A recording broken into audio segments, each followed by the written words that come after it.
Vamos mudar a nossa pauta e vamos para a entrevista, Fernandinha Araújo. Vamos doutora sim, Adriane doutora tá Adriane aqui. Caldas está aqui. Seja bem-vinda. Bom dia, doutora Adriane Caldas. Hoje a gente vai falar sobre essa ansiedade social, a antiga fobia social, as pessoas que têm esse pavor, não vou nem dizer medo, é pavor mesmo de falar em público, né? De se socializar com qualidade. Bem-vinda ao Jornal da Manhã.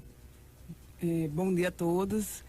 É um prazer imenso, né, estar aqui mais uma vez para falar desse tema tão relevante, né, e que traz tanto sofrimento para tantas pessoas. É isso aí. No nosso chat aqui já temos Manuel de Souza Neto, Vilmar da Cunha em Votuporanga, São Paulo, acompanhando aí o nosso programa, o pastor Saulo André, Jansen Maciel, Isis Machado e com toda a sua família, enfermeira Isis Machado ligada aqui na entrevista. A Isis está sempre ligadinha quando é quinta-feira, que a doutora Adriane Muito Caldas, bem. ela está sempre pastor aqui. André. A Isis e o pastor Saulo André também, né, que está sempre aqui conosco, mas estão ligadinhos e hoje realmente é um tema que chama muita atenção. Existem pessoas que elas não conseguem desenvolver, às vezes precisam falar em público, às vezes precisam apresentar um trabalho, né, assim, eu lembro muito de colegas que tinham muitas dificuldades, eles sabiam o contexto todo, né, da matéria, e na hora de apresentar em público, de falar em público, começavam a ficar muito ansiosos, muito nervosos, não conseguiam desenvolver. E aí eu queria que a senhora realmente explicasse pra gente, doutora Adriane, o que seria isso? Existe como chamar isso? Isso é a fobia social? Hoje em dia o termo fobia social está em desuso. A gente utiliza agora ansiedade social, que é o medo, uma ansiedade muito grande de expor em público ou situações em que você possa ser julgado, em que você possa ser criticado, em que você sente que pode ser humilhado, não necessariamente só falar, né? Mas de você poder comer em público, de beber em público, né? Eu me recordo que tem uma paciente que ela aconteceu em público, dela ter vomitado. Então ela ficou com aquele trauma tão grande, né? De vomitar em público e essa situação constrangedora, que ela teve uma dificuldade de voltar a conviver com outras pessoas, comer na frente de outras pessoas. Então isso é a fobia social.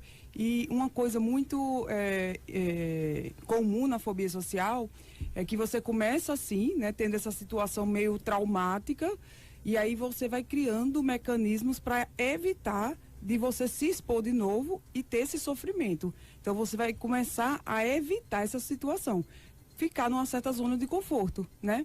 E aí isso atrapalha muito o tratamento da fobia social, porque o tratamento passa justamente para você desbloquear, para você dessensibilizar e de você enfrentar o seu medo, para você desmistificar isso, né, que você criou na sua mente. Então todas as vezes que você vai se expondo mais, você vai ficando mais seguro e vai melhorando e automaticamente você vai se curando da fobia social. Então uma coisa que é importantíssimo, né?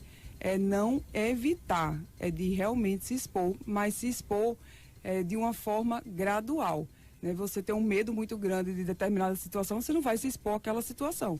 Mas você vai começar com outras dificuldades menores, né? E aí você vai superando essas dificuldades para depois ter condições de superar uma dificuldade maior. É como se a pessoa tivesse dificuldade, ela tem medo de não atender as expectativas do outro, ou qualquer tipo de avaliação mesmo, dela não atender as próprias expectativas, seria mais ou menos isso?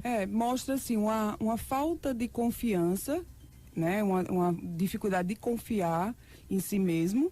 E aí precisa muito da validação externa, né, do outro. Então ela fica muito preocupada com o que o outro vai pensar a respeito dela. E à medida que vai fazendo terapia e que você vai amadurecendo o seu aspecto emocional e você vai se sentindo mais seguro, né, você vai tendo menos medo do julgamento, da crítica do outro, porque você está tão tranquilo e você se aceita do jeito que você é, né? Isso é importantíssimo, a gente se aceitar e a gente poder mostrar também que nós somos seres humanos, que somos imperfeitos, que temos a nossa vulnerabilidade. Imagine que quando você tira esse peso das suas costas, como fica mais fácil de você lidar com essa situação, né? Você tem que dar uma palestra ou tem que apresentar um trabalho na escola ou na faculdade, né? é muito difícil, assim, a pessoa fica com medo do olhar do outro. Se o outro não está prestando atenção, você já faz um julgamento de que a sua fala não está sendo interessante para o outro, né? Então você vai criando várias situações na sua cabeça, então naquela hora você se desconcentra, de repente dá um branco, ou você fica muito ruborizado, e aí fica muito constrangido ali, muito envergonhado. Tem pessoas que saem mesmo, não conseguem concluir o raciocínio e saem. Tem tremores, tem taquicardia, a voz sai meio embargada, assim, não consegue falar, não consegue se expressar direito. Então, assim, é muito frequente isso. É tanto que a gente tem visto o crescimento dos cursos de oratória, né? Verdade. E com o advento aí das redes sociais, a necessidade da comunicação. Então, as pessoas estão buscando isso porque é um dos maiores medos do ser humano é o medo de falar em público. É o medo realmente do julgamento, da crítica. E o medo não só de falar em público, é o medo também de se expor a uma situação que ela pode se sentir constrangida. Teve gente que já adquiriu isso através de um constrangimento, mas tem gente que é muito tímida. Uhum. Essas pessoas, elas podem ouvir agora, através de você, que é possível sair dessa zona de que é da minha personalidade, é o meu jeito de ser, e tem como ela exercitar uma tranquilidade maior em falar em público?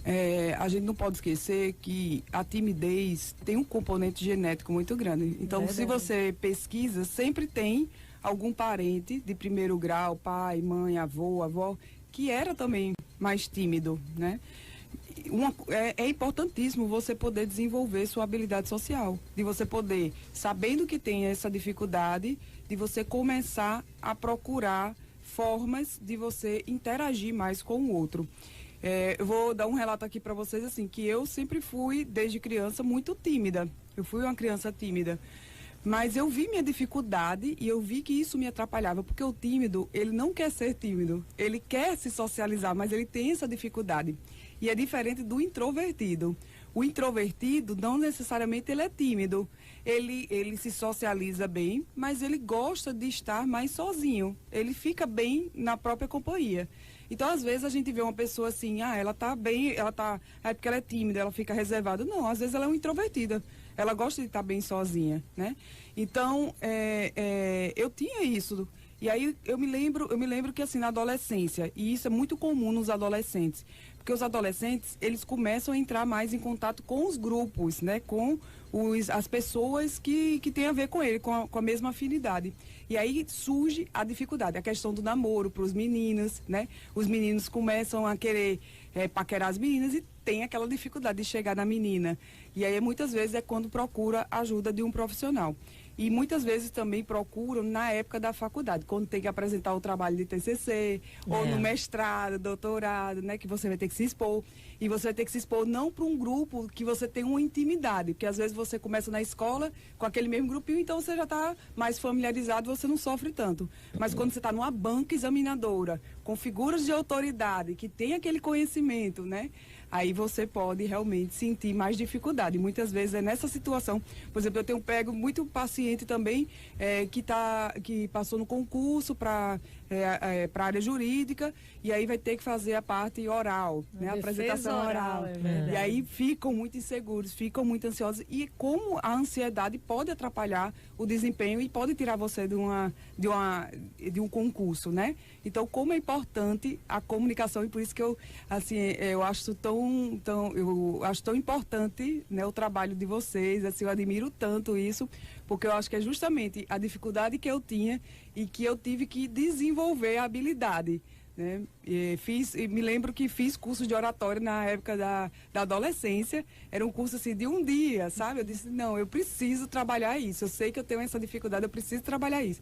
Então, ficava me expondo, mesmo sendo sofrido, mas o tratamento é esse, né? O tratamento da fobia social, praticamente, é você utilizar técnicas de terapia, principalmente a terapia cognitivo-comportamental, que vai ensinar como você poder enfrentar os seus medos e se desafiar e prevenir as respostas. Então, tem que enfrentar o medo. É muito comum a pessoa que tem essa dificuldade, muitas vezes ela faz o trabalho teórico, né? Passa a escola inteira fazendo trabalho teórico, mas na hora da apresentação apresenta outra pessoa. É. Na feira de ciência, outra pessoa Isso. apresenta, eu faço a parte... Pode deixar que eu faça o texto. O teórico. A apresentação é com você. É. Mas isso é um grande erro. É porque você disse que a pessoa tem que se expor, né? Para Exatamente. poder lidar com essa ansiedade. Eu digo assim, eu costumo dizer assim, se você não trata uma dificuldade sua o quanto antes, lá na frente essa conta vai chegar. E aí você vai precisar, na sua vida profissional, às vezes fazer uma apresentação de um trabalho, e se você não exercitou isso, vai ser muito mais sofrido, muito mais difícil, né? Doutora, você falou aí sobre a questão das possíveis causas, né? Você falou assim, até falou da sua paciente, né? Que vomitou em público e acabou isso gerando um trauma. Pais superprotetores podem acabar ajudando também? Você protege tanto o seu filho para que ele não sofra, não passa por aquela situação, isso ajude a desenvolver também essa ansiedade social ou não? Isso pode sim contribuir, porque os pais eles já percebem que aquela criança tem a dificuldade na habilidade social, né, de falar, então a tendência de proteger vai fazer com que ela não enfrente essa dificuldade dela. Agora, por outro lado, mesmo pais superprotetores e você tem uma criança que é uma criança mais extrovertida, né, mesmo ele sendo superprotetor, dificilmente ela vai desenvolver uma fobia social. Porque são aquelas crianças que são mais tímidas e às vezes, muitas vezes, os pais eles passaram por isso e não querem que os filhos também sofram. Exato. E acabam fazendo essa superproteção, mas aí repete o ciclo, né? Dos pais. Então a criança também vai desenvolver essa dificuldade. Então é importante os pais estarem atentos, né? Quando a criança tem essa dificuldade. É muito comum a criança, no dia que tem que se expor, que vai ter que apresentar um trabalho, a criança sente uma dor abdominal, às vezes tem diarreia, uma dor de cabeça, sintomas somáticos mesmo, assim, dores no corpo, inventa uma desculpa para não ir para aquela atividade. Então é importante estar atento e buscar ajuda de um profissional especializado, que é o psicólogo ou o psiquiatra. Muitas vezes a gente trata também com medicamentos que diminuem a ansiedade, até porque como é que você vai poder trabalhar na terapia se você está tão ativada e aquilo ali causa tanto sofrimento. Então muitas vezes a gente tem que lançar mão mesmo dos medicamentos, e as medicações que a gente utiliza são medicamentos antidepressivos, que são os medicamentos que não causam dependência e a gente pode usar por um tempo mais prolongado. E o tratamento normalmente vai durar assim de 6 a 1 ano, tratando até a pessoa realmente criando essas habilidades e na terapia podendo se expor a essas situações e perder o medo. Se tem emoções que nos deprimem e quando a gente se sente deprimido, a gente também perde o interesse de se comunicar, né? De trazer o interno para o externo. Como é que a psiquiatria trabalha nesses casos? Porque, por exemplo, você atende no consultório, a pessoa tem dificuldade de dizer o que está sentindo, o que está incomodando. Trabalha-se primeiro essa comunicação interna e depois exercita esse desenvolvimento social? Você está falando assim, da pessoa que tem a fobia social e desenvolve um quadro depressivo, ou a pessoa que é depressiva e não tem fobia social? Não, é exatamente isso. Ela tem fobia social, mas antes ela tem ali aquele quadro depressivo que você percebe lá no consultório. Certo. Aí trabalha primeiro essa capacidade dela de sair dessa emoção. Porque até o próprio quadro depressivo e o tratamento é basicamente o mesmo. Mas a gente sempre tem que priorizar o que está mais evidente agora, o que está causando mais sofrimento agora. Então a pessoa pode ter uma fobia social que estava mais estabilizada, mas hoje o que mais está incomodando e atrapalhando a vida dessa pessoa, causando prejuízo na vida dessa pessoa, é o quadro depressivo. E um dos sintomas da depressão é o isolamento social. Então, você estando deprimido e você tendo uma fobia social, vai prejudicar muito mais, porque às vezes você já teve conquistas com a fobia social e o quadro depressivo fez você voltar para aquele ponto inicial, para o ponto zero, né? O marco zero. Então, é importante realmente você tratar o quadro depressivo, até porque quando o paciente com fobia social tem um quadro depressivo, ele fica ainda com mais dificuldade de ter confiança nele, de ter segurança nele. Então, se acentua muito mais o quadro fóbico. Então, é importante, assim, trabalhar primeiro a depressão e, trabalhando a depressão, você vai trabalhar também a fobia social. Agora, uma dúvida aqui. Essa raiz da fobia social, inclusive eu estava lendo, assim, por isso é tão importante você trabalhar a infância e a adolescência, né? Que você até deu o seu exemplo aqui, que você já começou a montar estratégias, porque lá na frente iria sentir as consequências. Esse tratamento, ele precisa, no caso de crianças, quando você fala assim, que existe a possibilidade de tratar com medicação, mas no caso, principalmente de crianças, assim, existem outras formas, outros tipos de terapias que poderiam ser utilizados para não utilizar o caso do medicamento? Em criança, praticamente, a gente evita o uso de medicações. O tratamento fundamental para a criança é a terapia mesmo. Então, é terapia, é indicar terapia. E, normalmente, a fobia social, ela desenvolve na adolescência, que é justamente quando você se distancia mais dos seus pais, né, de figuras adultas, e você vai ter que se socializar com pessoas do seu ciclo, da sua idade. Então, você vai ter mais dificuldades, às vezes, de entrar naquele grupinho social de seus amigos, né, de frequentar festas, de muitas vezes paquerar uma menina. E uma coisa que é importante a gente frisar é a questão do uso de substâncias, né? Então, a gente sabe que tem uma comorbidade, que tem uma associação com outros transtornos mentais, principalmente com a depressão. Então, você vai ficando percebendo essa dificuldade, você vai se isolando, vai se esquivando e vai dificultando isso aí, entrando num quadro depressivo. E outra coisa é a questão do uso do álcool, porque usa o álcool como uma forma de tirar mais a desinibição. E aí você pode desenvolver uma dependência de álcool. Isso é muito frequente, essa associação com fobia social, dependência de álcool. E só para a gente encerrar, nosso tempo tá esgotando, práticas integrativas, acupuntura, aromaterapia, auriculoterapia são também indicadas para casos como esse? Então, já tem evidências de acupuntura, de algumas práticas, de aromaterapias, para você diminuir o estresse. Mindfulness, né? Terapia cognitivo-comportamental. Então, tem várias abordagens.